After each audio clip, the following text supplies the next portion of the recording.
비슷해지겠죠? 이런 거 뭐라고 한다고요? 짝짓기라고 한다. 이거 뭐라고 한다고요?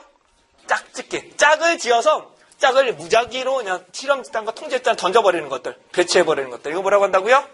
짝짓기. 짝짓기라고 합니다. 이거 균형하고도 비슷하겠죠? 비슷하게 만들어서 균형을 만들어버리는 것들. 그러니까 무조건 전체 무작위보다는 이 방법이 더 타당할 수도 있어요. 그러니까 성격을 알고 있다면. 다음에 이제 외적 타당도로 합니다. 외적 타당도는 일반화 정도. 외적 타당 뭐라고 한다고요? 일반화 정도. 다시요. 외적은 일반화 정도. 내적 타당도는 안에서 인과관계를 잘 규명할 수 있느냐. 외적 타당도 일반화 가능할 거냐. 따라서 일반적으로 외적 타당도가 높아지면 내적 타당도가 좀 낮아집니다.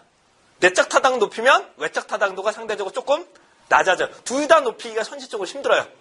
근데 둘 다 낮출 수는 있겠죠. 둘 다 낮출 수는 있지만 일정한 기준을 맞춰놓고 외적과 내적을 일정한 기준 맞춰놓고 외적을 높일 거냐 내적은 높일 거냐를 결정하게 됩니다. 자, 외적 타당도 저해 요인이 있는데요. 첫 번째 대표. 뭐라고요? 대표할 수 있겠느냐. 일반화가 가능할 거냐. 첫 번째 표본이 대표하느냐. 실험 집단과 통제 집단을 대표할 수 있느냐. 반응 효과가 대표할 수 있겠느냐. 생태적으로 비슷할 거냐. 그 다음에 자, 요거보다는 독립변수 상호작용. 얘만 아시면 돼요. 이거 너무 어려우니까 독립변수 상호작용.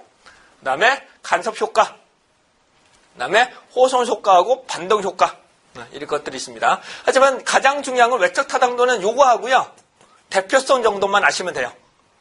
여러분들 쓰시려면 세 가지 정도 쓰시려면 뭐가 있다고요? 외적 타당도 저해 요인은 호손 효과하고 반작용 효과. 요거 두 가지 하고 대표성만 아시면 돼요. 간섭 효과 같은 건 좀 어려우시니까. 자, 호손 효과는 뭐나요? 호손 효과는 뭔가요? 관찰을 받고 있으면 왜곡되는 현상들을 호손 효과라고 하죠. 그렇죠? 다 아시잖아요. 호손 효과는 뭐라고 한다고요? 관찰을 받고 있다면 왜곡되는 현상들을 호손 효과라고 합니다. 무슨 말이냐? 여러분들이 이따가 학부모 관찰하면은 학생들이 조금 더 하려고 하는 것들. 이거 뭐라고 한다고 이게? 호손 효과. 호손 효과라고 하고요. 그 다음에 반작용 효과라는 것은 기억하지 말아야 되는데 계속 기억이 나는 것들을 뭐라고 한다고요? 반작용 효과. 여러분, 야동 보면 계속 야동 생각나는 거 뭐라고 한다고요? 뭐라고 한다고 그게? 반작용 효과. 반작용 효과라고 합니다. 기억하지 말아야 되는데 계속 기억나는 것들. 이거 뭐라고 한다고요? 반작용 효과, 반동 효과라고 합니다. 호손 효과 다시 보겠습니다. 호손 효과는 자, 저는 어릴 때 철 어릴 때 왜 또 호손이 지가 안 외워지는 거예요. 어릴 때는 아니다. 근데 그렇고 호랑이 손. 와이프가 호랑이 띠거든요. 그래서 호랑이 손. 이거 뭐라고? 호랑이 손. 이러고 올라갔는데고요. 왜곡되는 현상.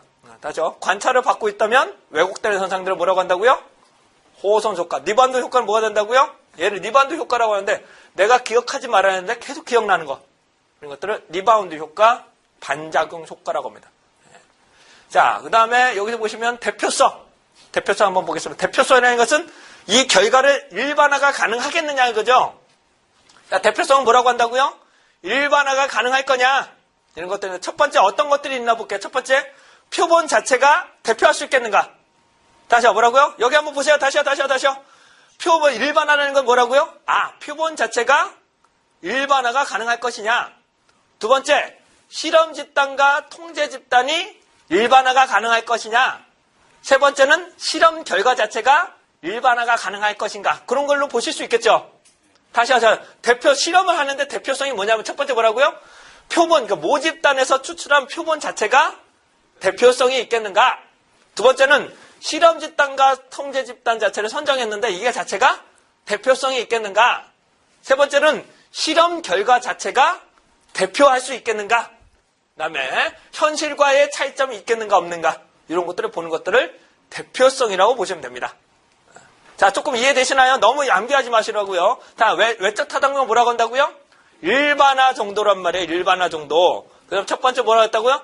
대표성. 대표성이 뭘까? 첫 번째 뭐였다고요? 표본 자체가 일반화가 될 수 있겠는가? 두 번째는 뭐라고요? 실험 집단과 통제 집단이 일반화가 될 수 있겠는가? 세 번째는 실험 결과 자체가 일반화가 될 수 있겠는가? 이런 걸로 보실 수 있겠죠? 그러면 이거 벌써 세 가지가 해결이 되는 거예요. 세 가지, 네 가지는 안 되더라도 세 가지는 충분하게 적용이 가능하고요. 그 다음에 상호작용과 간섭 효과 등은 이렇게 쓰시면 되겠고요. 중요한 건 호손 효과하고 반동 효과입니다. 호손 효과는 뭐가 된다고요? 호손 효과. 관찰을 받고 있다면 조사 대상자가 왜곡되는 현상들을 호손 효과. 반작용 효과는 뭐라고요? 기억하지 말아야 되는데 자꾸 기억하는 현상들. 이걸 뭐라고 한다고요? 헤어진 애인이 자꾸 기억나는 거 뭐라고 된다고요? 반작용 효과. 반작용 효과라고 하죠. 자, 그 다음에 요게 보시면 독립변수 간의 상호작용인데 요거는 조금 어려우시니까 넘어갈게요. 우선 어려우시니까 우선은 그냥 기억해서 지우세요. 그래서 상호작용이란 뭐냐면은 독립변수와 독립변수 간에는 지네들끼리는 영향을 미쳐서는 안 돼요. 다시요. 독립변수라는 의미는 A 독립변수와 B 독립변수 간에 서로 간의 변화가 나타나면 이게 독립변수 의미가 없습니다. 다시요. 독립변수 간에 변화가 나타나서는 안 된다. 이것들을 상호작용. 그 다음에 간섭효과라는 것은 반복 측정을 하게 되면 모집단은 그냥 예상을 해버리고 그냥 추정을 해버리는 것들을 간섭효과라고 합니다. 자, 주시험효과하고 헷갈리실 수 있는데요. 주시험효과라는 것은 반복 측정에서 동일하게 응답을 하려는 것들을 말하는 거고요. 여기서 간섭효과라는 것은 1차, 2차를 하면서 내가 모집단으로부터 일부러 다르게 응답을 하려는 것들, 이런 것들을 간섭효과라고 보시면 됩니다. 그러니까 간섭효과하고 주시험효과를 명확하게 구분하기가 좀 쉽진 않지만 주시험효과는 뭐라고 한다고요? 반복 측정에서 응답자 자체가 비슷하게 만들려고, 그러니까 똑같이 응답하려는 거고, 간섭효과는 모집단으로부터 다르게 응답을 하려는 것들, 모집단 자체하고 성향을 다르게 응답을 하는 것들을 뭐라고 한다고요? 간섭효과라고 합니다. 그러니까 이거 어려우시니까 자죠. 외적 타당도 저해요인 네가 딱 우선 세 가지부터 보겠습니다. 첫 번째 뭐가 있다고요? 호랑이 손 뭐라고요? 호랑이 손 호손, 호랑이 손 리바운드, 호랑이 손 리바운드. 그다음 대표성. 자, 대표성은 다시 쪼개 보겠습니다. 대표성은 뭐가 있다고요? 첫 번째, 그렇죠. 표본 자체가 대표할 수 있겠느냐. 두 번째, 실험 집단과 통제 집단 자체가 선정된 게 다 배분된 게 자, 대표할 수 있겠는가? 세 번째는 뭐라고요? 실험 결과 자체가 대표할 수 있겠는가? 이게 결과가 모집단으로부터 적용할 수 있겠는가? 이런 것들을 보실 수 있겠습니다. 요것만 보셔도 외적 타당도, 내적 타당도는 끝이에요. 네? 이게 근데 여기가 많이 힘드세요. 여기 이걸 외우시기가 좀 쉽지가 않으세요. 그래서 계속 반복할 겁니다. 계속 반복을 할 겁니다. 자, 그렇다면 외적 타당도를 높이는 방법은 무작위를 추천한다. 뭐라고요? 무작위를 추천하게 됩니다. 선생님, 근데 외적 타당도도 무작위고 내적 타당도도 무작위잖아요. 말씀하시는 거 보면 다시요. 일정한 기준을 맞추려면 무작위가 내적 타당도도 어느 정도 충족시키고 외적 타당도도 어느 정도 충족을 시킨다는 겁니다. 그렇게 보시면 돼요. 두 번째로는 서로 이질적인 요소를 넣어본다. 다시 무슨 말이냐? A라는 집단에 대해서 한번 넣어봤더니 이런 결과가 나왔어. 그러면 일반화가 가능할 것 같으면 다른 성격에 있는 사람도 한번 넣어보는 거야. 근데 이 사람도 변해. 그러면 이거는 진짜 효과가 있구나라는 걸 보실 수 있겠죠. 다시 뭐라고요? 이 집단만 봤더니 변해, 효과가 있었어. 그럼 아예 다른 성격이 있는 사람들도 한번 넣어보는 거야. 그랬더니 이 사람들도 변해. 그럼 이거는 일반화가 높겠구나라는 거 판단하실 수 있겠죠. 그러니까 서로 다른 집단, 성격이 다르다. 완전히 다른 집단도 일부러 한번 넣어보는 거예요. 그래서 되는지 안 되는지 확인하는 과정. 그래서 대표적인 사례만 표본으로 선정하는 경우 뭐 이런 건데 이 두 가지 정도만, 두 가지 정도. 그러니까 서로 완전히 다른 성격도 한번 넣어보는 방법도 외적 타당도로 확보하는 방법을 하실 수 있겠습니다. 자, 한번 보실게요. 한번 예시 한번 보겠습니다. 한 집단에 대해서 자아 종중감 검사 결과 정상치보다 지나치게 낮은 사람들을 대상으로 향상 프로그램을 실시했다. 같은 검사를 실시해서 측정한 결과보다는 점수 이전보다 높아졌다. 어떤 것들이 문제점이 있을까요? 어떤 것들이 문제가 있을까요? 어떤 것들이 문제점이 있을까요? 첫 번째, 우연하게 나타나는 극단치를 뽑았다는 거죠. 정상적으로 낮은 사람들만 뽑은 거죠. 네? 문제를 보시면 일반적으로 가장 낮은 사람 뽑았죠. 지나치게 낮은 집단 먼저 뽑았죠. 그러니까는 통계적 획기, 극단치를 뽑았다는 부분이고요.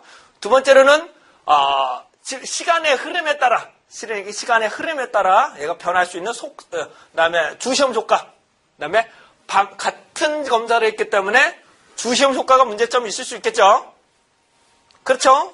네. 그다음에 정말 우연하게 나타나는 역사적 요인 이런 걸로 보실 수 있겠습니다. 근데 이어서 가장 중요한 거는 낮은 집단을 뽑았기 때문에 얘가 뭐가 된다고요? 그렇죠. 네, 낮은 집단을 뽑았기 때문에는 통계적 회귀가 가장 문제점입니다. 네, 가장 문제점이고요. 그 다음에 반복 측정을 해서 똑같이 넣어야 때문에는 주시험 효과도 조금 의심이 된다. 이렇게 보시면 돼요. 하지만 측정 도구가 똑같기 때문에 측정 도구에 따른 내적 타당도 저해라고 쓰시면 안 돼요. 얘는 사전하고 사후가 측정 도구가 똑같기 때문에 측정 도구에 따른 오류는 아닙니다. 자, 다음 보시겠습니다. 2008년도 경제 위기를 통해서 범죄율이 급격히 증가했대요. 그래서 2009년 순찰을 강화해서 급격히 떨어졌다. 그래서 순찰 활동이 크게 영향을 미쳤다라고 되어 있는데요. 여기 보시면 우연하게 나타날 수 있겠죠. 뭐죠? 우연하게 나타날 수 있겠죠. 이거 뭘까요? 우연하게 나타나면 역사적 요인. 역사적 요인이 가장 큰 문제점이 될 수 있고요. 그 다음에 얘가 어떻게 측정했는지 알 수가 없어요. 그러니까 측정 도구가 되느냐 안 되느냐는 확인하는 과정이 한번 필요합니다. 그래서 역사적 요인, 그 다음에 극단치를 뽑았기 때문에 통계적 회귀, 그 다음에 속성 자체가 바뀔 수 있죠. 2008년하고 2010년은 다른 거니까. 환경들이 다른 거니까. 그래서 우연하게, 그 다음에 집단의 속성, 그 다음에 측정 도구가 같은지 아닌 같은지를 확인하기가 상당히 어렵겠습니다. 자, 이상으로 요거 하는데, 원래는 한 차시를 더 해야 되지만, 여러분들의 눈빛을 보니까 아무래도 안 될 것 같아서, 오늘 하셨던 거 요약 정리를 좀 하고 갈게요. 네, 요약 정리를 하고 오늘 마무리 하도록 하겠습니다. 자, 저희가 한번 보시면, 요거, 하시고, 하나씩 좀 하나 볼게요.